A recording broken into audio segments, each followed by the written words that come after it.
Salam dəyərli dostlar, hər birinizi xoş gördük. Bugün sizə 11 may 2026-cı ilin astroloji proqnozlarını deyəcəm. Bazar ertəsidir, həftənin ilk günüdür. Hər birinizə gözəl həftə, gözəl günlər, ruzili, bərəkətli, sağlam, canlı məqamlar arzulayıram.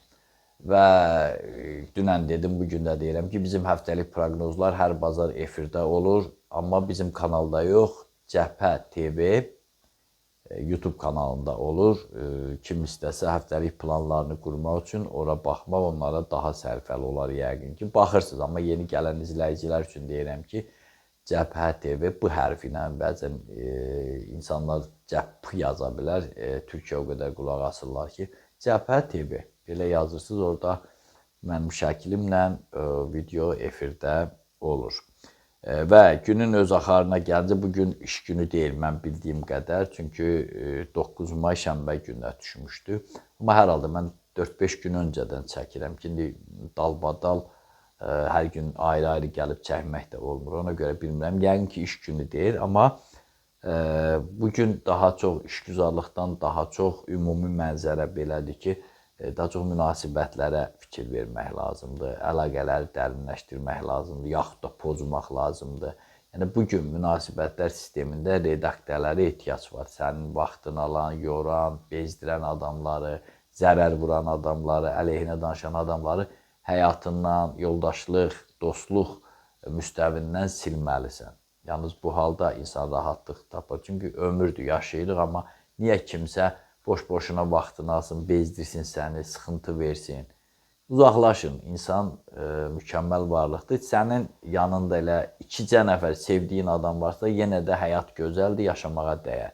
Belə adamları mən məsələn ildə bir dəfə eləyirəm, çıxdaş eləyirəm. Bəzən 20 nəfər bir ildə gedir. Çünki etibarsızlığını görürəm, soyuqluğunu görürəm, bicanəliyini, laqeydliyini görürəm. Mən nə eləyirəm və əgər bir yola gediriksə, yarı-yarı olmalıdır. O qardaş-qardaşa, can-cana, qan-qana, çiyin-çiyinə getməlisən. Əgər sən ancaq məni qabağa verirsənsə, ancaq sui-istifadə etmək xəyalı qurursansa, əlbəttə mən səni bu yolda davam edə bilmərik.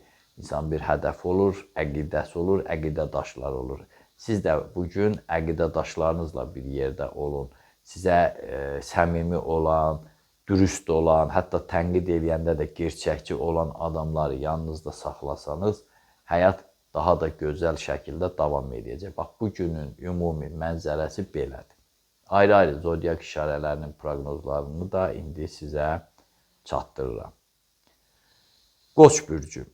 Münasibətlər sistemində diqqətli və ədalətli olun.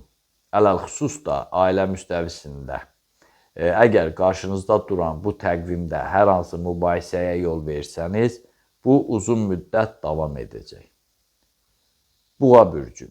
Gün ərzində əsas idarə etmə öz əlinizdə olacaq. Odur ki, qarşıya qoyduğunuz məqsədlərə yetişməkdə bir qədər israrlı olmağınız vacibdir, yəni dirəniş göstərən mənasında. Hər şeydən öncə informasiya toplamağa çalışın. Əkizlər bürcü. Bugün xeyriyyəçi timsalında davranın. Hər hansı münaqişəni və ya düşmənçiliyi təsəvvürünüzə belə gətirməyin. Ünsiyyətdə olduğunuz insanları anlamağa çalışın. Heç kimə yalan vədlər verməyin. Xərçəng bürcü. Günün ilk yarısında bacardığınız qədər diqqətli olun ki, hər hansı fiziki zərdə almayasınız. Təxminən saat 15-dən sonra, yəni günorta saat 3-dən sonra isə bir neçə hadisə sizi məmnun edəcək. Bugün səfərə də çıxmayın. Şir bürcü. Ulduzlar gün ərzində yeniliklərlə rastlaşacağınızı proqnozlaşdırır. Bu səbəbdən gün ərzində bir anda boş dayanmamalısınız. Axşama doğru yaxın bildiyiniz kəslərə qonaq getmək sizi rahatlaya bilər. Qız bürcü. Əsas gücünüzü fəaliyyətə yönəldin. Öz bacarıq və məsuliyyətinizlə hörmət qazanmağa çalışın.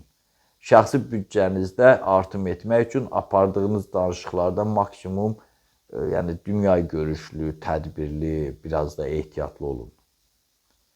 Tərəzi bürcü. Daima ünsiyyətdə olduğunuz doğma və yaxınlarınıza xüsusi qayğı göstərin. Çünki planetlərin bürcünüzdəki negativ düzülüşü hər türlü mübahisədən qaçmağa əsas verir. Vaxt tapıb istirahətə də yer ayırın. Əqrəb bürcü. Ailə sevgi münasibətlərinə ədalətli mövqedən yanaşsanız, heç bir probleminiz olmayacaq. Fəaliyyət zəminində də olaylar xeyrinizə işləyəcək. Amma rəhbərliklə mübahisə yaratmağa da dəyməz. Oxatan bürcü. Əsas gücünüzü maliyyə problemlərinin həllinə yönəldin. Bunun üçün bütün mümkün variantları gözdən keçirin. Qarşınızda işlə bağlı yeniliklər də gözlənilir, amma səhhətinizi də gün ərzində qorumalısınız. Oğlaq bürcü. Əgər tək başına hər hansı bir işin öhdəsindən gələ bilmirsinizsə, etibar etdiyiniz insanlarla məsləhətləşin. Ümumiyyətlə, bugün kənardan deyilən tövsiyələrə daha ciddi yanaşın, nəinki o istən gələnə. Su tökən bürcü. Ötən 10 günlükdə xeyli işləriniz yarımçıq qaldığından bütün gücünüzlə onları başa çatdırmalısınız. Çünki bugünkü qədər şansınız olmayacaq. Amma bütün qərarlarda ədalətə söykənməyə çalışın. Mən bəzən hansısa iş yarımçıq qalanda, əsas odur nəsə eləmişsən yarımçıq. Deməli, Allahın sənə diqqəti var. Zərdüştülükdə də belə deyir. Ona görə nə yarımçıq qalıbsa, onu mütləq davam etdirin. Balıqlar bürcü. Hər şeyə loyal yanaşın. Ənənəvi olmayan heç bir işə müdaxilə etməyin. Yəni, sizə bəlli olmayan, anlayışınız olmayan işlərə girişməyin. Nəzərə alın ki, bugün hər hansı risk uğursuzluqla nəticələnə bilər. Siyasi proseslərdə isə daha çox pərdə arxasına keçin ki, yəni üzdə olmayasınız. Ümumiyyətlə, may ayı, yəqin ki, may ayı necə gəlir videomuza baxmışsınız, riskli siyasi situasiyalar olacaq. Bütün hallarda, hətta orada epizodik rolda olanda da diqqətli olmaq lazımdır. Yoxsa cəzalana bilərsiniz. Yoxsa biraz tutaq ki, müxalif camiyyədə sizə həbs ola bilər. İqtidardasızsa klanlar arası döyüşlərin qurbanı ola bilərsiniz. Yəni, bütün hallarda, xüsusən də vəzifəli adamlar, məmurlar, nə bilim, dövlət büdcəsindən maliyyələşənlər mən bu proqnozumu ciddiyə alsın. Kimin qohum əqrəbası varsa, onu da çatdırsın. Yəni, may ayı necə gəlir videosunda o barədə danışmışam. Belə, məndən də bu qədər. Diqqətinizə görə sağ olun. Kanalımıza abunə olmağı, bəyənməyi, paylaşmağı, təbliğ eləməyi, canlı yayımlarımıza baxmağı, aylıq proqnozlarımızı izləməyi unutmayın. Onu da unutmayın ki, Tanrı ulduzlardan daha yüksəkdə durur.